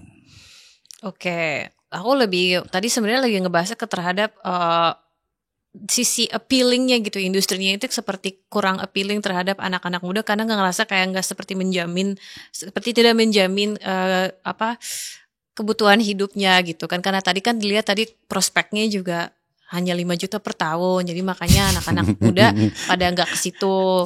Nah tadi kan Pak Faiz sempat mention juga tentang teknologi ya. Nah akhir-akhir ini kan udah mulai ada baru lah ya dieksplor dan inovasi seperti contohnya Tani Hub, kemudian juga program petani milenial di Jawa Barat yang ya ini kan masih baru, jadinya kan kurang lebih di berita-berita yang ada tuh juga masalah teknis juga lumayan banyak masih ya. Nah jadinya gimana untuk kedepannya, apakah Pak Faiz ngelihat untuk inovasi teknologi digital di dunia pertanian, apakah itu menjadi hal yang efektif untuk mengatasi masalah-masalah yang ada di pertanian Indonesia? Ya kalau caranya ini, kalau yang petani milenial itu hanya istilah. Kalau yang di Jawa Barat yang dilakukan siapa, Gubernur Ridwan Kamil. Ya saya ndak yakin cara-cara seperti itu bagus. Itu ya itu masuk ke zona ekonomi akumulasi, terus cuma dikasih modal, dikaryakan, terus begini anak-anak yang baru. Sementara pakem ekonomi akumulasi itu yang membutuhkan syarat-syarat yang serius tadi, tidak sekedar dimodali 50 juta terus jalan. Ini itu butuh pendampingan. Banyak yang sukses ya nggak tahu. Dia mungkin pengen dianggap sukses, tapi menurut saya yang nggak menaruh itu banyak. Ada berita-berita yang ngamuk-ngamuk petaninya karena permodalannya kurang serius. Ya itu karena pendampingannya juga kurang serius. Nah, kalau dari pemerintah memang selalu pengen dianggap sukses, karena apalagi pemimpinnya kan politisi, jadi kepengen juga saya dianggap sukses, coblos saya besok gitu kan. Itu nggak usah jadi ukuran, dibiarin aja lah politisi-politisi narsis gitu. Nah yang lebih serius itu kalau mau ngelihat bukan di istilahnya, tapi soal petani milenial itu sadar digital gitu loh. Ya nggak harus milenial juga harus ada digital gitu loh. Tapi nggak harus juga memakai digital. Digital itu jangan dijadikan agama baru. Aku aja mengurangi digitalisasi juga itu lebih efektif hidupnya. Tapi bukan berarti anti digital kan. Itu sesuai lah. Dudukkan saja secara wajar, itu alat itu tuh. Gunanya apa, relevansinya apa, mengefektifkan bagaimana. Kalau yang orang nggak bisa memakai digital itu kan bisa jadi dia belum tahu, bisa jadi dia tidak mampu, bisa jadi juga yang terakhir tidak perlu. Aku aja nggak perlu digital untuk baca karena aku nggak seneng. Itu semua ayo literasi kita harus baca digital. Capek ngerusak mata gitu loh. Aku masih seneng beli buku. Ya terus apa salahnya gitu loh. Nah kalau mau adu pinter, adu paham kan harus dibuktikan. Bukan megang ponsel, megang apa, itu terus yang dibaca apa. Terus itu kan harus diuji lewat praktik gitu. Nah itu petani digital apa itu tidak selalu solutif. Lihat-lihat juga situasi. Bahwa saya mendukung digital untuk banyak hal itu ya. Tapi petani itu sendiri gini loh. Di dalam sebuah usaha itu ada pekerjaan spesialis. Ada spesialis produksi. Kadang-kadang digitalnya ya hanya butuh hal-hal tertentu, tapi tidak untuk marketing. Nah, karena supaya fokus di ruang produksi saja. Nah, tapi tetap ada butuh digital di situ, misal soal data, input, nyemprot pakai remote, itu kan. Nah, itu zona produksi. Tapi digital kemudian di situ ada apa yang Tani Hub, yang seperti itu enggak tahu itu kabarnya bagaimana. Saya pernah juga itu ada surat penawaran menghubungi kayak gitu. Tapi menurut saya kalau bagaimana dia menjadi jembatan para petani untuk menjual langsung ke situ, ya nggak tahu petani yang mana yang dimaksud. Kalau di Alia kan tahu, kalau yang di petani-petani di Bandung itu kayak gitu. Habis nyangkul gini terus plester. Terus gini kalau nggak laku ini panen wortel. Ini yang realistis saja. Panen wortel pagi. Ini sore harus terjual. Kalau nggak tertunda busuk. Nah kalau jualan kayak gini terus nggak ada yang beli sampai 4 hari. Oh, simpan kulkasnya mana? Iya, emang ya orang-orang miskin di pedalaman punya kulkas ya. Iya kan, bingung kan? Ya. Terus kalau panennya itu kan sekali saja. Break ini 3 bulan. Ya segunung segini kan. Nah, terus itu kalau sampai nunda 2 hari saja.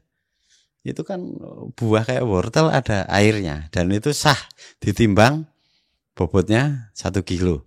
Kalau makin kering nanti susut berapa persen gitu. Susut. Terus suruh jualan kayak gini.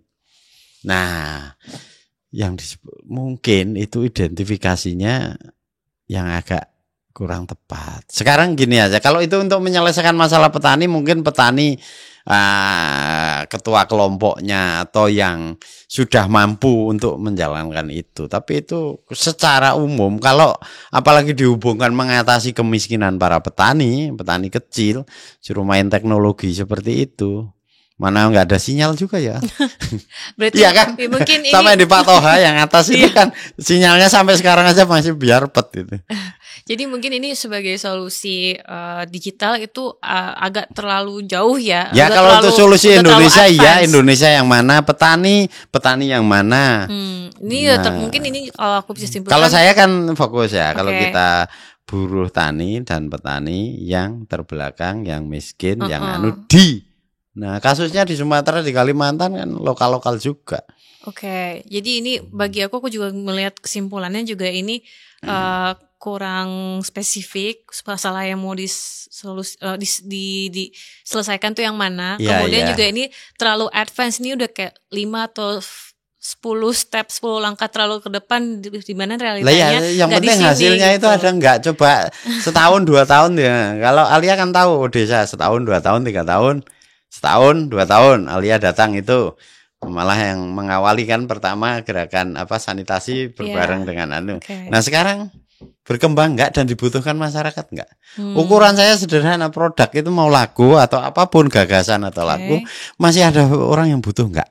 Nah ini misalnya kayak koran, karena memang bukan korannya jelek, tapi memang masyarakat perilakunya sudah bergeser, tidak ke koran. Nah, kemudian nih kalau misalkan kita bahas tentang edukasi lagi ya, edukasi ke para buruh taninya, kan ada sekolah tani Odesa. Iya. Kan itu salah satu programnya Odesa. Nah, gimana bisa memastikan bahwa praktik lapangan dan pendampingan yang diberikan itu mencakup semuanya tuh, bukan paket all in banget sampai mereka paham dan membentuk petani yang unggul. Tadi kan harus ada yang cakap, ada secara lihai gitu kan, disiplin. Itu bisa mastiin nggak kurikulumnya sekolah tani itu kayak gitu? Bisa ya. Yang masalah ini masalah hidup, jadi jangan ngomong kalau petani pasti spesifik seperti ini. Petani seniman ini urusannya apa?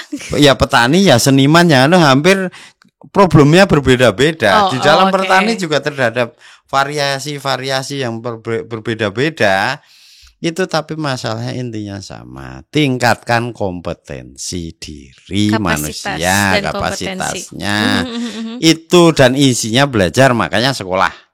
Nah sekolahnya bagaimana, jangan dibayangkan sekolah formal. Seperti itu. Ya itu sekolah. Kalau sekolah formal SD, SMP, SMA sampai kuliah itu kan itu juga ujung-ujungnya nilai terbaiknya adalah kita punya banyak teman kan, sama punya ijazah gitu. Sama disebut sarjana gitu dan diterima calon mertua gitu kan. Tapi nggak selalu kan pinter itu sarjana dan nggak selalu juga cakap dalam bekerja. Nah ini benar-benar kalau sekolah tempat Odesa itu adalah sekolah itu sendiri. Jadi mari kita berproses belajar. Yang paling pertama yang harus belajar adalah pengurus, mempelajari kehidupan para petani, terus mempelajari watak-watak sifat-sifat sampai kecenderungan-kecenderungan hidupnya. Nah, dari situ kita juga belajar. Kita sudah panen dulu. Sebelum petaninya berdaya, kita sendiri sudah banyak ilmu pengetahuan. Nah, salah satunya ya memetik hikmah-hikmah kehidupan. Kita bisa lebih banyak bersyukur. Tapi tidak nyukur-nyukurin mereka yang sengsara loh. Syukur itu bukan berarti nyukur-nyukurin. Waktu pas aku jatuh kepleset aja Pak Faiz Ya itu syukurin. pengecualian. Kalau kamu jatuh kena masuk video kamera kan jadi unik gitu loh. Penggemar juga seneng kan. Syukurin. Itu hiburan melihat orang melihat apa artis-artis yang di syuting terperosok gitu kan asik. Nah seperti itu kira-kira. Jadi sekolah hidup ini sebenarnya mengurusi masalah pertanian atau apa itu tidak semata-mata hanya dengan ilmu pertanian juga. Ya ilmu karakter. Bahkan kalau karakternya bagus, belajar tani itu sebentar kok. Cuman mau nanam kelor aja latihan sejam juga bisa kok. Enggak latihan ngawur-ngawur dikit juga bisa kok. Ngolahnya juga nanti pakai lihat di YouTube juga bisa kok. Apalagi makan. Kunyuk aja yang buta huruf itu enggak usah diajari juga bisa makan. Jadi enggak semua susah. Makanya kalau bilang kurikulum bisa. Yang penting ada tempat, ada fasilitator, ada kesempatan. Dari kesempatan itu lahirlah transformasi perubahan. Nah transformasi ini pastinya kan impian kita juga supaya bikin dunia pertanian lebih appealing, lebih memiliki daya tarik dong ke anak muda ya kan. Terus jadi caranya Pak Faiz gimana tuh mau bikin sekolah tani dan juga industri pertanian tuh lebih menarik atau gitu. Tidak itu agak susah, tapi juga dengan cara ngawur saja mungkin banyak orang tertarik. Lah ya tinggal unik iya. Oh, kamu tertarik sama toko ini apakah mereka saya mendesain ini supaya Anda tertarik? Misal orang mau menjual ini dengan dikemas-kemas menarik tapi nyatanya enggak laku juga kok. Banyak juga yang itu merek biskuit Kongguan itu enggak diubah-ubah sejak dulu. Apakah itu benar ada teorinya paling membuat itu biskuit paling menarik di dunia gitu? Nggak diganti-ganti loh sampai sekarang itu. Nah menarik itu maksudnya begini. Saya pikir orang sendiri itu sudah menyukai. Nah kebetulan kalau ada yang pas itu jadi ini mur sama bautnya nyambung gitu. Nah klop. Maka yang paling kewajiban buat saya adalah membuat orang memiliki kesempatan untuk belajar. Ada anak muda kepingin herbal, ngenal kelor. Saya senang karena desa bisa memfasilitasi. Kan banyak ini teman-teman mahasiswa juga sekarang kalau nyari mau penelitian Hanjeli. Ya itu kan anak muda juga mahasiswa kan. Itu datang ke desa nyari bibit Hanjelinya, nyari bibit kelornya. Nah, saya pikir pertanian kita juga harus dihubungkan dengan dunia sains. Akademik.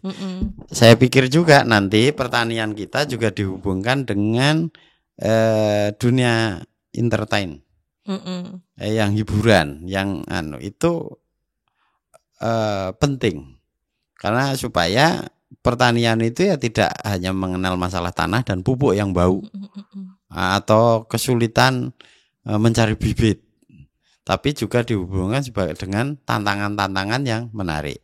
Makanya bikin film pertanian atau kalaupun bukan film pertanian memotret kehidupan pertanian yang terus pameran itu, fotografi itu kupu-kupu apa itu botani. Nah sifatnya itu ke botani itu kan menarik karena begini, kalau ini enggak relatif saya pikir manusia itu punya kecenderungan untuk ke hal-hal yang natural itu Mas. Foto aja sekarang ya foto kan nggak ada yang natural namanya foto digital. Tapi foto yang natural, nah, kan orang jadi sedang, ini nggak natural, ini editing, ini kurang ini terlalu banyak settingan gitu. Ya padahal nggak mungkin juga nggak pakai rekayasa, nggak pakai setting. Bahkan rekayasa itu untuk membuat daya tarik. Tapi rekayasanya juga menuju ke hal-hal yang natural alam. Oke. Nah, alam nyata itu ada, yaitu pertanian. Masih ada tanah, bukan beton. Aspal semua. Kalau bosen kan di aspal juga. Terus kalau ada lihat tanah, ada yang tanah hitam, ada tanah kekuning-kuningan, ada yang kan macam-macam. Nah, itu bikinlah masuk orang itu untuk bisa menikmati itu juga. Karena tidak semua orang itu hanya tertarik pada hal-hal yang modern. Nah, saya pikir karena pertanian juga bukan hanya urusan tanam, panen, makan atau jual, tapi di situ juga bisa jadi proses kegiatan kebudayaan yang lebih luas. Seni, Kebudayaan. misal ngelukis, kamu Seni. ngelukis botania ini kurang. Iya. Pelukis-pelukis itu peduli dengan masalah ekologi dan ekosistem. Mestinya kan kupu-kupu asli Jawa Barat, kupu-kupu asli kalau ada ditemukan gitu kan penting yang kayak gitu sampai ke situ. Oke, paham. Oh, jadi karena mungkin sampai sekarang kita bisa simpulkan anak muda masih kurang tertarik untuk benar-benar berkarir di pertanian karena, karena dari sisi kebudayaannya sama sisi enggak sisi luas, hanya kemenarikannya kurang direduksi, luas. dipersempit Iya. urusan ekonomi. Nah, Iya. kalau urusan ekonomi saya bilang tadi itu Iya. sama saja pertanyaannya, Al mau nggak masuk neraka gitu loh. Wong jelas penghasilannya buruh tani gitu itu 70% hanya 5 juta. Nah, untuk keluar dapat pendapatan 20 juta per bulan, wah nggak tahu itu modalnya berapa itu. Ngeri itu. Ya mending jadi anggota DPR lah. Ya daripada jadi petani gitu loh. Anggota DPR kan bisa kampanye sambil nanti jadi anggota DPR sambil nyopet kan. Bisa. Takut. Yang biasanya juga begitu kok. Itu ratusan anggota DPR sambil nyopet. Allah. Ya, aku ngerti. Tapi setidaknya dengan mereka ngelihat ada satu sumber yaitu desa untuk mereka approach dalam membantu penelitian mereka, membantu kegiatan sosial mereka, itu udah jadi dan yang trigger paling penting, ya, mulainya yang utama ketika Iya. petani lemah kita tolong benihnya, kelor datang dan menyehatkan, dan itu sudah dibukti. Oke. Nah sekarang kalau misal desa itu saya tutup gitu aja masih ada kok sisa-sisa manfaatnya. Nah, kelornya tetap bekerja kok.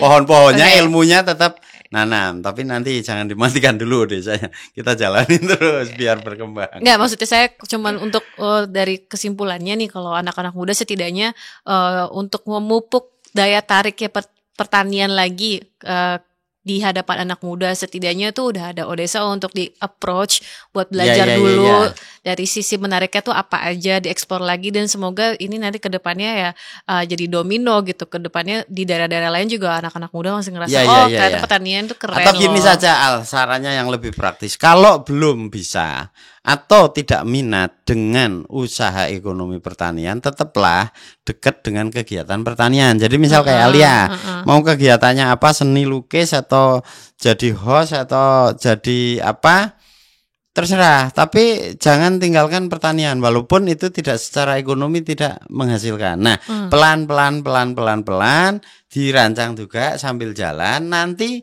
bahkan bisa jadi ini yang akan membawa rezeki. Begitu saja, itu lebih realistis. Jangan jadikan satu andalan, tapi jangan ditinggalkan semuanya. Nah ini repotnya kan ada orang kota nih, banyak sekali loh.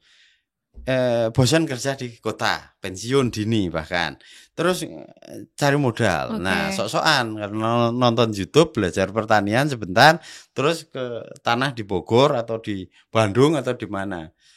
Enggak sampai 2 tahun gulung tikar, belum untung. Karena apa? Tidak memahami ekonomi pertanian secara pas gitu.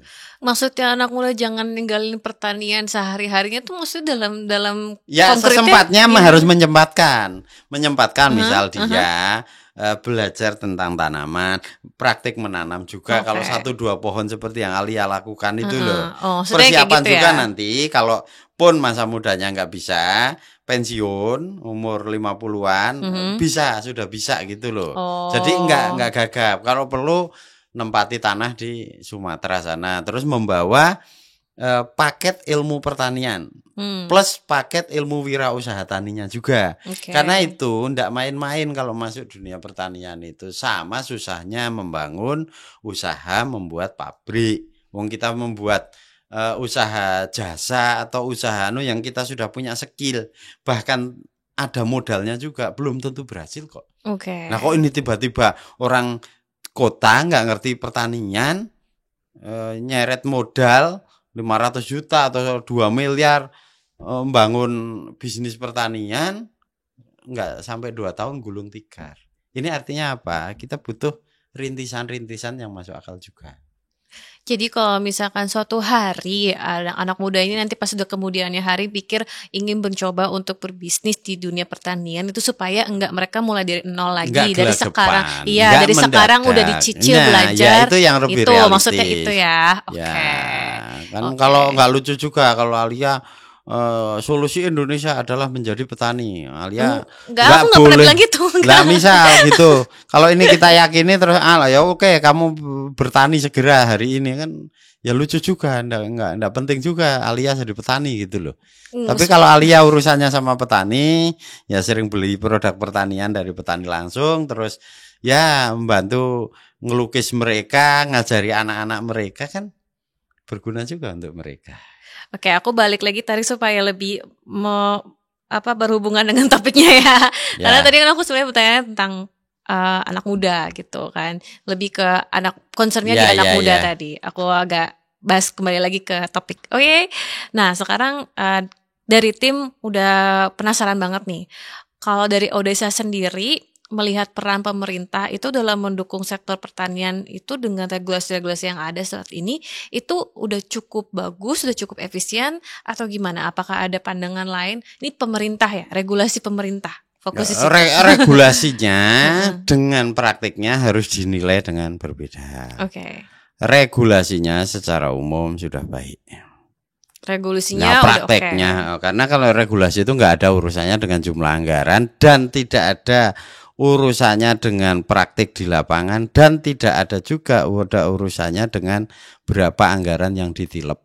Nah, ini berbeda pembahasannya. Iya, berhubung visi pemerintah dalam pertanian ya bagus visinya.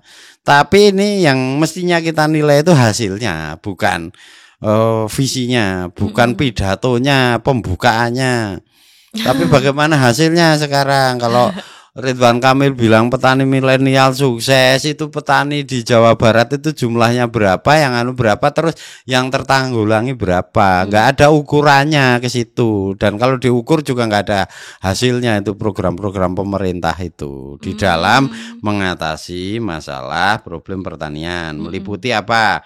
Usaha tani, meliputi kemiskinan petani, termasuk ketika banyak anak-anak petani tidak bisa sekolah, itu juga harus diukur, dan berapa anggaran yang dikeluarkan untuk mengatasi masalah itu. Nah, termasuk masalah stunting banyak di keluarga petani, selain di perkotaan, di pemukiman kelompok buruh-buruh perkotaan yang miskin ya, itu banyak di petani ya, itu anggarannya luar biasa, tapi hasilnya tidak menggembirakan.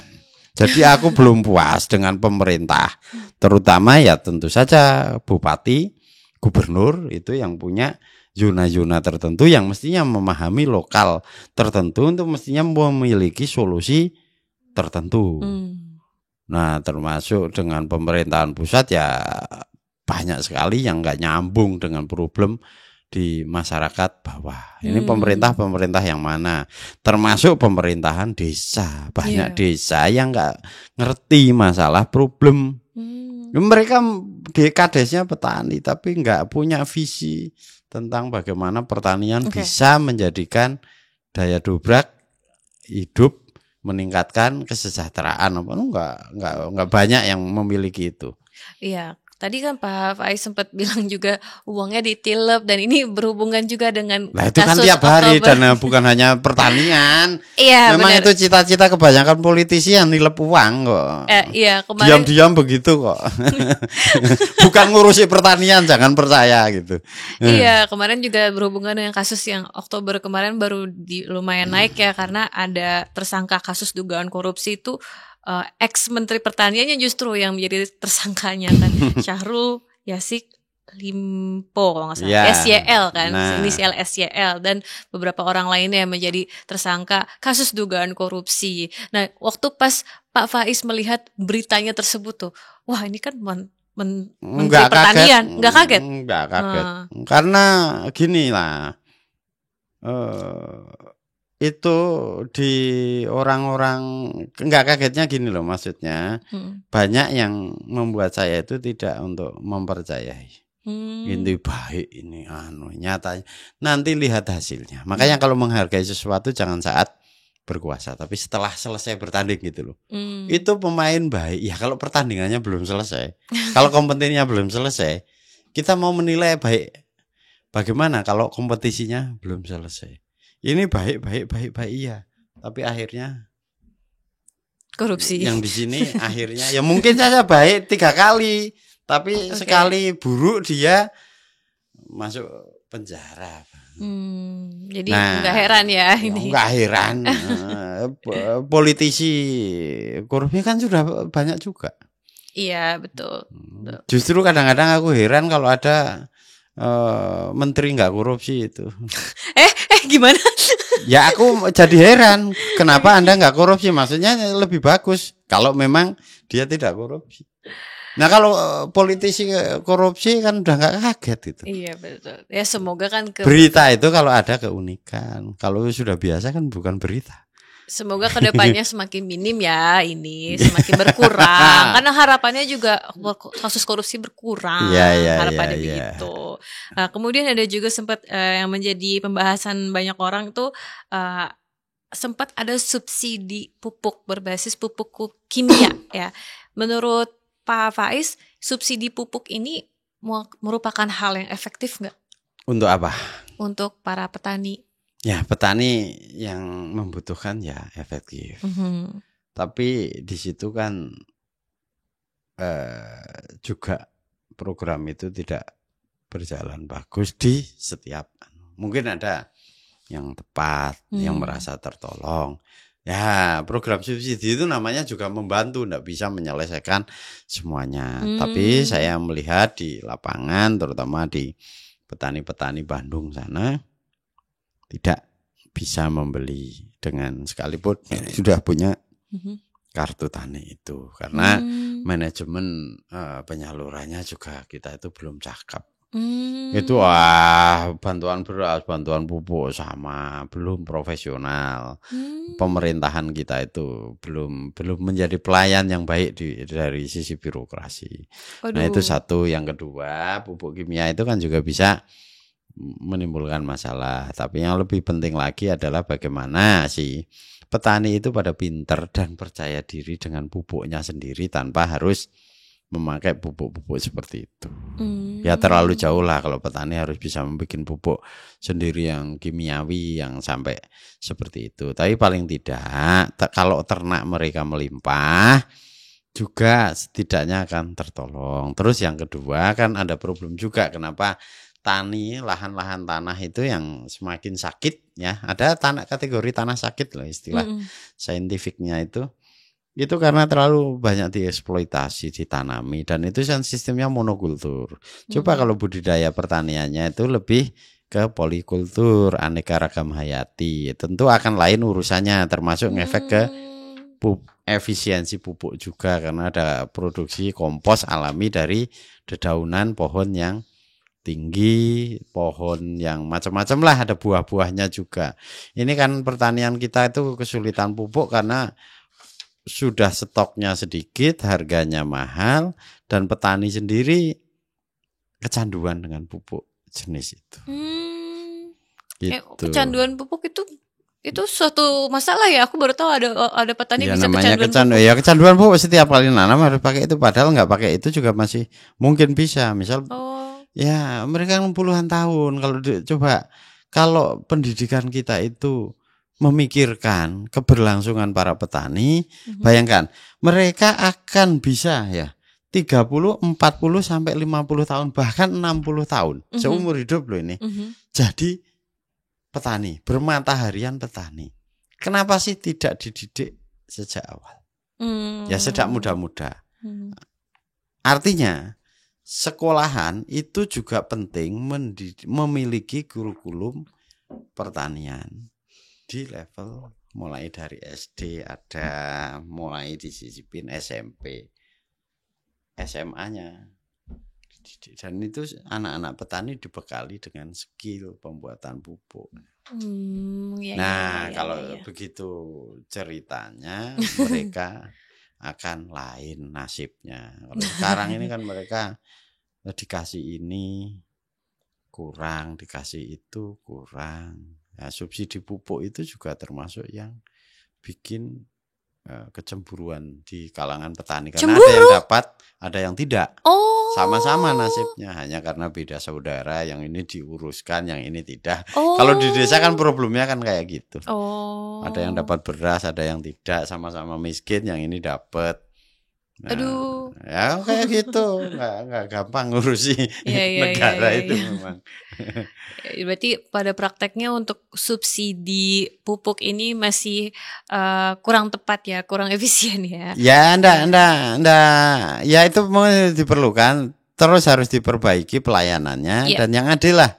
Nah, kalau adil bisa. Cuman masalahnya kita ngeritik ke pemerintahan pusat, sebenarnya pemerintahan pusat yang untuk juklak juninya udah selesai, ini di level desa dan level kabupaten yang nggak adil gimana ini. Dan itu sering nggak ada urusan pusat sama daerah itu. Oke, jadi kita sama-sama sepakat ya kalau kita berdua dan juga teman-teman di kepengurusan Odesa tuh lumayan belum puas dengan kinerja dan sangat nggak puas. Nggak puas dengan pemerintah terkait pertanian. Nah, tapi kan kita sebentar lagi mau pemilu nih Pak, ya kan? Mau ganti struktur pemerintahannya, undang-undangnya mungkin nih akan lebih digalakin lagi di beberapa hal. Nah, pastinya dong para pasangan-pasangan calon ini yang akan berjuang di pemilu itu sudah mengeluarkan juga visi misinya mereka terkait pertanian. Nah, menurut Pak Faiz nih, gimana kalau kita sekarang bahas satu-satu nih dan kita review? Ada yang Pak Faiz suka nggak, atau ada yang Pak Faiz nganggep, aduh kayaknya harus dikoreksi lagi deh, atau ini ngawur gitu. Mau nggak Pak kita bahas? Ya mau, boleh. Oke. Kita lihat di layar di depan ya. Sekarang kita bahas dulu dari pasangan Anies Imin. Nih, di poin-poinnya dia bilang memfasilitasi pasar dan harga jual melalui tata niaga yang transparan dan akuntabel melalui penyediaan dana murah, peningkatan stabilisasi harga jual hasil panen, serta pemberian kepastian pembelian hasil panen dengan harga yang menguntungkan petani, meminimalkan impor dan meningkatkan produksi pangan, mendorong diversifikasi bahan pangan berbasis produk lokal, membangun dan merevitalisasi jaringan irigasi dan logistik, serta melaksanakan kebijakan afirmasi bagi petani untuk memperoleh akses terhadap lahan. Dan kemudian ada juga menyediakan penyuluh pertanian di setiap desa melalui program bantuan hukum dan usaha atau Bahu Desa.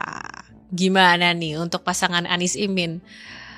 Yang seperti ini kan ini visi misi ya, bukan program atau yang dimuat ini. Saya nggak tahu dasarnya ini pas visi saja atau misinya, atau sudah masuk ke level program, kok detail gini. Oh, ini sudah masuk level program. Oh, level program.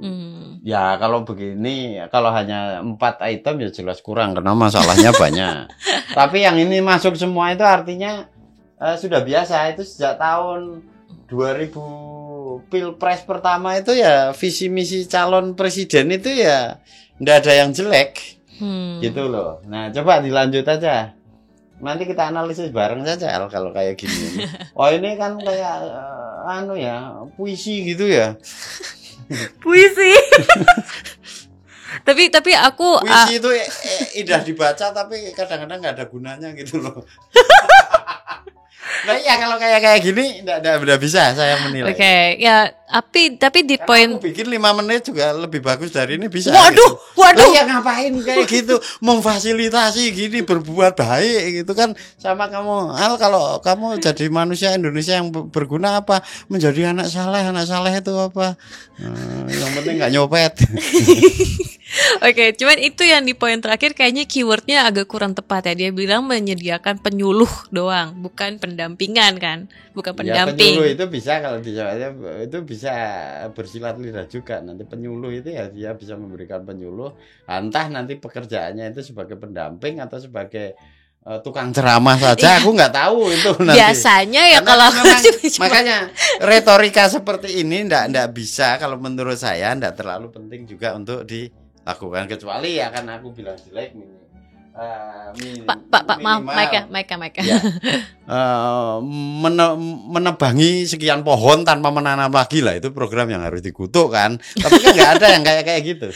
Coba dilanjut aja yang pasangan lain. Oke, kita lihat baca. dulu. Kita baca dulu ya pasangan selanjutnya nih. Prabowo Gibran mencetak dan meningkatkan produktivitas lahan pertanian dengan lumbung pangan desa, daerah dan nasional, mencapai swasembada pangan, energi dan air, menjamin ketersediaan pupuk, benih dan pestisida langsung ke petani. Kemudian nih juga sempat ditulis ada beberapa program nih, program intensifikasi dan ekstensifikasi lahan berupa pengembangan food estate khususnya untuk komoditas padi, jagung, singkong, kedelai dan tebu. Paslon ini yang utama-utamanya aja. Iya. Itu saya bilang kalau visi misi itu kayak puisi itu loh. Coba terus. Gimana? Ya, coba terus menjamin yang ketiga. Apa? Kita mau lanjut lihat paslon selanjutnya ya. Paslon selanjutnya. Baik. Paslon Ganjar Mahfud. Sama aja urusannya. Ya kita review aja gitu. Siapa tahu ada yang mau dikomenin sama Pak Faiz ya kan. Untuk Ganjar Mahfud. Nah, dalam salah satu misinya paslon ini pangan aman. Nah, caranya bagaimana? Iya, dia ingin mempercepat pembangunan ekonomi berdikari berbasis pengetahuan dan nilai tambah. Oke, melalui kedaulatan pangan. Mendukung petani, peternak dan nelayan, mereka berkomitmen untuk menyediakan alsintan modern dan dukungan sarana prasarana. Terus menyediakan lahan subur juga. Nah, tadi kan Pak Faiz sempat bilang problemnya adalah lahannya nggak ada. Ini katanya dia menjanjikan mau menyediakan lahan subur bagi petani. Kalau dijanjikan, kamu dipindah ke Sumatera kayak transmigrasi, semua bisa nggak mau. Ya, semoga ada yang mau gitu, karena harus pemerataan juga penduduk kan. Ada pindah, jangan terkungkung di Jawa. Lokal. Tapi begini, maksud saya begini, cara menganalisis ini yang seperti ini secara umum kita nggak bisa hitam putih ini baik buruk atau tidak. Ya, memang kewajiban visi itu ya memberikan namanya vision. Optik umumnya. Kalau saya ditanya visi Odesa itu bagaimana, juga adalah seperti itu normatifnya. Tapi lagi-lagi yang harus diukur itu kan lagi pula ini materi untuk bahan kampanye. Betul. Nah, bahan kampanye itu tawaran. Aku dagang ini loh. Aku dagang ini loh. Aku dagang ini. Kamu suka yang mana? Nah, itu kan sah-sah saja. Dan ini semuanya niatnya baik. Nah, ukurannya lagi nanti baik atau tidak itu kan dilihat dari akhir, setelah dia dengan yang dijanjikan dengan yang tidak. Nah, sebenarnya kalau sekarang itu ya kita lihat bukan sibuk menilai ini materi kampanye Ganjar Mahfud untuk di Anies Imin dan siapa Ganjar Gibran itu untuk Prabowo Gibran untuk di otak-atik banget, itu nggak akan ketemu masalah. Ujung-ujungnya debat kusir, cuman kurang istilah ini, kurang istilah. Gak apa-apa, karena aku juga concern lebih kepada audiensnya kan banyak Gen Z yang baru akan pertama kali nyoblos, dan mereka kan baru pertama kali ngeliat visi misi tuh bedanya masing-masing pasangan gimana. Jadi ada baiknya kita buka diskusi ini kayak gimana sih cara mencernanya, kemudian plus minusnya apa masing-masing, kemudian ya dikasih komentar aja responnya seperti apa gitu. Oke. Ya. Nah, kalau visi misi yang seperti itu sebenarnya terus terang ini sama dalam tataran akan membela petani semua.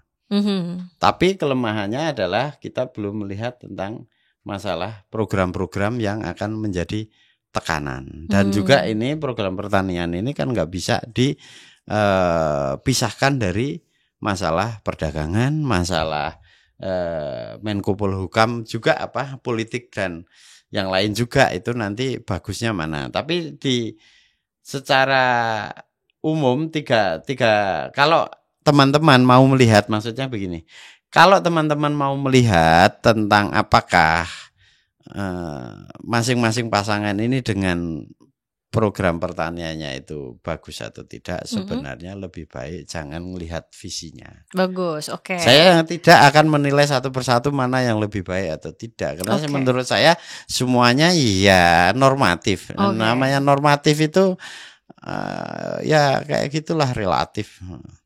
Lebih baik dilihat rekam jejaknya, siapa yang sudah melakukan, membuktikan bekerja untuk pertanian. Apakah Anies sama Imin sudah membuktikan tindakan mengurusi birokrasi pelayan petani atau belum? Apakah Ganjar dan Mahfud ini sebelumnya sudah memiliki pengalaman kompeten? Karena pengalaman itu sangat penting. Demikian juga Prabowo dan Gibran sudah melayani para petani atau belum? Betul. Itu lebih baik, karena sekali lagi maaf, kalau saya harus menilai satu ini kayak nggak ada gunanya. Saya bilang ini visi misi yang seperti ini itu seperti puisi, kadang enak dibaca tapi nggak ada gunanya. Tapi jadi, kan banyak puisi yang bagus-bagus juga. Ya bagus. Kalau kita ngomongin tentang kesenian, nah ini kan soal perumpamaan doang ya. Nah, ini masalahnya pertanian. Iya, aku takut malah jadi kesannya menjelek-jelekan puisi. Enggak loh, padahal enggak. Ini sindiran ya, harus intelek sedikit lah. Kalau saya ngomong begitu tuh maksudnya apa? Enggak, takutnya netizen ini ngurusi pertanian, ngurusi problem kok malah bikin puisi gitu loh. Ya, kalau mau bikin puisi sekalian itu Ganjar, Prabowo sama siapa Anies suruh bikin lomba puisi sekalian gitu loh. Aduh, takut aku. Oh ya, berarti memang kesimpulannya juga ini sebagai pengingat juga ya untuk anak-anak muda. Enggak, ini aku simpulkan untuk anak-anak muda lagi nonton dan juga Gen Z terutama yang baru pertama kali ikut nyoblos nanti. Ini sebagai pengingat aja, jangan sampai terlalu terhibur dan terlalu percaya dengan visi misi. Kita harus ingat juga untuk telaah lagi rekam jejak masing-masing pasangan, ya kan? Oke. Orang jangan nyari pemimpin gitu. Nah, ini kan kaitannya nyari pemimpin. Jangan hanya lihat lidahnya yang bisa menggeser kosakata, tapi dia itu pernah melakukan enggak dan seperti apa. Nah, kalau bilang enggak ngurusi pertanian, sorry, mau ngomong apapun enggak, itu enggak ada roh di situ. Nah, cari yang benar-benar pernah menjalankan ngurusi pertanian secara serius. Kalau yang sudah gagal kayak gitu ya jangan juga gitu loh. Jadi ditimbang-timbang lah gitu. Intinya kalau nyusun kosakata kayak gitu, visi misi kayak gitu, bukan sebagai pendidikan politik yang baik. Ya itu dibaca oke gitu loh. Tapi setelah itu kan kita akan dibuat bingung karena semua kan nelayan ya peduli. Nah, tapi kalau nggak ngelihat program konkretnya nanti terus nelayan di mana? Di mana saja yang akan dapat. Terus apakah itu sifatnya nelayan itu pemberdayaan atau santunan untuk orang miskin nelayan? Nah, terus kalau ada masalah keamanan di dalam itu usaha mereka apakah termasuk terlindungi atau tidak? Karena banyak ikan-ikan mereka yang hilang, tidak punya kesempatan untuk mengambil ikan. Nah, itu sampai sedetail itu. Itu kalau di bidang perikanan ya. Ya, itu pertanian perikanan sama.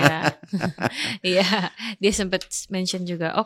Jadi lebih diingatkan lagi supaya untuk anak-anak muda yang akan milih nanti untuk jangan terlalu terlena ya sama visi-visinya ya. Iya. Benar-benar. Kemudian balik ke rekam jejak pokoknya. Iya, rekam jejak.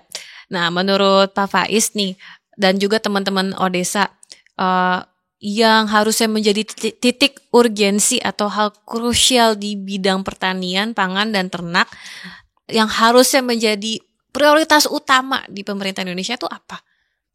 Yang paling urgent deh di bidang ini. Gini.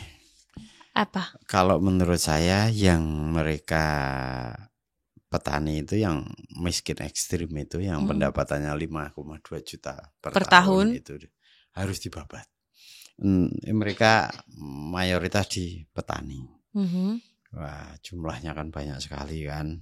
Nah, ini yang harus di skala prioritaskan. Jangan hanya mereka didudukkan sebagai orang miskin terus dikirimi bansos 200 atau 300 ribu yang diterima tiap 3 bulanan. perut mereka lapar itu, dan kalau makan juga nggak bisa nunggu bansos datang gitu loh. Mereka makan tiap hari. Nah ini yang harus ditolong. Terus yang kedua, sanitasi orang-orang miskin. Ini karena makin menyusahkan, terutama yang di desa-desa ini harus diusahakan segera. Sekarang di wilayah-wilayah pertanian, kenapa sanitasi harus diprioritaskan? Karena orang miskin itu seandainya tidak bisa meningkatkan pendapatannya, minimal jangan ditambah bebannya. Iya. Nah, termasuk air bersih sampai rumahnya itu ringan. Syukur airnya melimpah sehingga mereka bisa berwirausaha di situ. Nah, karena saya ngelihat kalau mereka nggak punya air yang melimpah, ya kita nggak bisa ke pemberdayaan wirausaha hasil pangan pertanian. Karena mereka nggak bisa mencuci, nggak bisa nyuci barang, nggak bisa memasukkan ke kulkas. Nah, mereka juga dibutuhkan, misal bantuan untuk gudang pertanian di wilayah-wilayah atau desa-desa tertentu yang petaninya itu sering jual mentah langsung cepat karena nggak memiliki gudang. Nah, hal-hal yang seperti itu harus detail diperhatikan. Terus yang kedua, sekolahkan anak-anak petani dengan pelayanan khusus. Walaupun sekarang saya sudah tahu ada banyak program beasiswa, tapi orang miskin itu juga nggak secara otomatis bisa mengakses lembar-lembar untuk segera mendaftar. Mereka itu nggak punya duit. Kadang-kadang KTP-nya aja bermasalah, sama kakaknya masih berbeda. Terus kan kita nangani juga pendampingan untuk penerima beasiswa itu. Susahnya minta ampun. Terus prioritaskan juga ke mereka yang tidak berprestasi tapi yang mestinya harus kuliah. Karena kalau diukur prestasi rata-rata hampir semua anak-anak orang miskin itu tidak memiliki prestasi yang menggembirakan karena sekolahnya terbelakang, guru-gurunya juga nggak kompeten. Nah, berikan mereka kesempatan untuk sekolah gitu aja. Itu entah sekolahnya bagaimana, dan ini harus diperlakukan secara spesifik khusus untuk anak-anak buruh tani di perdesaan. Supaya apa? Seandainya kita nanti tidak bisa menolong orang tuanya yang sampai matinya saja tetap masih miskin seperti ini, minimal anaknya tidak menurun. Karena mereka nggak bisa mewarisi tanah.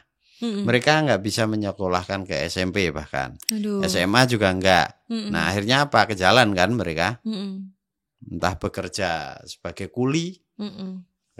Di pertanian juga nggak laku tenaga mereka. Karena masih SMP SMA itu kan kadang nggak diterima, kurang kuat. Terus yang kedua, kalaupun mereka pinter nyangkul juga belum tentu ada kerjaannya, karena sekarang kemarau kalau panjang. Mereka hanya bekerja rata-rata buruh tani itu 9 sampai 12 hari. Oh, kasihan banget. Ya, kali pendapatan rata-rata 70.000. Itu pun kadang-kadang 2 bulan nggak kerja. Jadi nggak ada pemasukan 2 bulan. Sehingga mereka jadi miskin ekstrim. Nah menurut saya untuk di kalangan petani ini, karena juga lekat dengan kemiskinan dan kerusakan alam, maka pemerintah saya anjurkan untuk satu serius ini, menyebarkan bibit tanaman pangan yang buah-buahan. Kita masih kurang buah, rakyat kita masih jarang yang makan buah. Di satu sisi juga kita melihat kerusakan alam karena kekurangan pohon, oksigen. Ya, banyak karbon yang naik ke langit, dan perubahan iklim ya seperti yang sekarang kita alami itu karena kurang pohon. Kalau pohon manggis, pohon nangka, pohon sirsak, sukun, duren menyebar di Pulau Jawa ini saja yang paling utama ya, termasuk di daerah-daerah bantaran kali dan pinggiran-pinggiran kota juga masih banyak ruang yang kosong. Ini nanti akan muncul kesejahteraan yang berganda-ganda. Satu, petani jadi tambah gizi, makan buah. Yang kedua, bahkan bisa menjual, artinya ekonominya juga akan jalan. Yang ketiga, ekologinya, satwanya juga akan tambah. Terus yang mata air juga akan bertambah otomatis. Erosi terkendali dan oksigen juga ada. Nah, kurang lebih seperti itu. Jadi paket program pertanian itu tidak bisa lepas dari ekologi juga. Benar. Itu yang saya harapkan. Sekolahin banyak anak-anak petani. Ya, semoga didengar harapannya Pak Faiz. Amin. Tapi kalau ada harapan spesifik gitu nggak dari Pak Faiz, punya nggak yang mau disampaikan gitu pesan untuk para pasangan capres ini? Ya satu, jangan nyolong.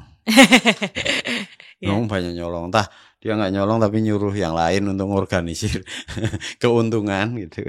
Yang kedua, jangan nyari keuntungan pribadi. Ini sudah masyarakat rakyat sudah capek dengan kepentingan pribadi, hanya untuk kepentingan anaknya terus ngotak-atik undang-undang kayak gitu. Itu enggak terhormat menurut saya dan akan dikutuk sejarah. Masyarakat kita itu walaupun gampang dibodohi soal politik tapi sebenarnya enggak bodoh-bodoh amat, ngerti, dirasakan ini yang benar yang tidak itu nanti akan kelihatan di akhir masa jabatan.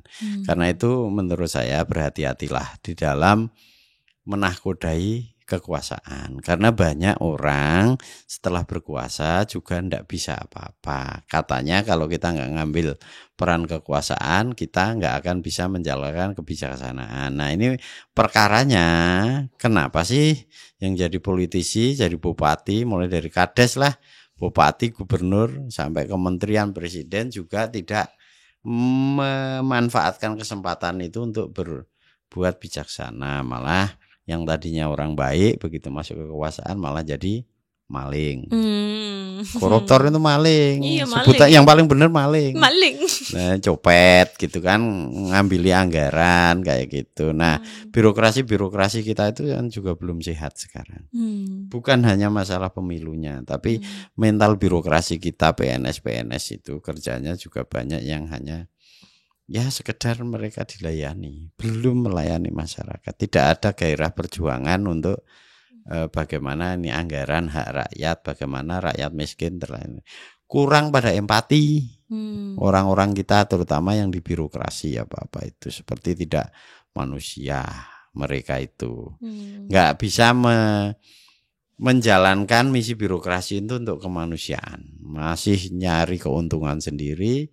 Pamer kekayaan juga nggak malu di mana-mana. Itu sering masih kita lihat kan, sampai kepolisian bahkan kayak begitu pamer harta kekayaan nggak malu. Itu kan kita kehilangan ruh jiwa kesatria. Nah, pendidikan kita itu harus ngerti juga itu ada brahmana kesatria kan. Kalau sifat kesatria itu adalah dia hanya mau menjalankan tugas untuk bela negara. Kalau jadi pejabat, jadi ya ndak boleh kaya itu. Nah, ya hidup sesuai dengan kemampuan yang dia terima. Kalau mau jadi kaya ya jadi golongan waisa, golongan produsen, petani atau pedagang. Kalau jadi pegawai kok pengen kaya ya kemudian harus nyuri itu. Aduh. Ya, ini sudah pelajaran di depan mata kita kok. Itu kita ingatkan, ini pemilu ini bukan sekedar pesta demokrasi, bukan pesta, ini mestinya dijadikan keseriusan.